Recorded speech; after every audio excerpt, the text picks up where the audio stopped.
have a scene. I'm stuck in a scene with my jumper, my bridge jumper. Right. Can you have a scene? I have a scene where Charlie asks to go on night shift because she has a fight with Emerly. Mm-hmm.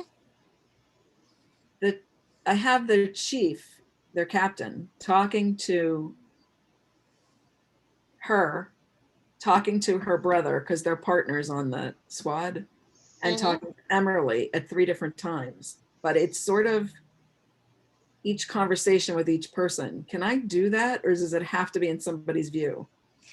Well, no, it has to be in somebody's view. Who's learning the information? Who's going to take action on the information expressed now? Because the chief is setting the schedules for the coming week or whatever. He Okay. has the meeting with her because he wants to know why. She's requested. Right. He wants to know why.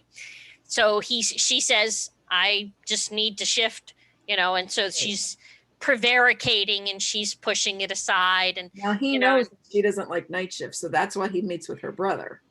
So, right. So this is, she's requested night shift, which she never does. So you're following, in this case, you're following the chief through the mystery. So you're in his point of view with each character. Can I do something like that though, even though the book is really in the other two's, it's really Emerly and Charlie's story? Yeah. But again, the other possibility is you just learn the fallout.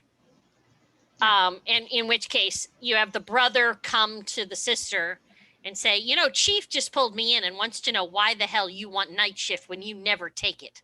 But he already knows that why she's doing it. Well, right. By telling her that the chief has talked to him, he's letting her know that she's behaving unusually and other people are beginning to notice. Okay. So he's communicating information to her that will help her understand that she's acting out of character and needs to face whatever the heck this is. Okay. So that's what you need to do, is not really write the scene with the chief, the full conversation, but the fallout of the conversation. The brother, I know why you did this, but the chief just pulled me in and thinks it's because you hate night shift and wants to know what the heck's going on. And, you need to pull yourself together, sis.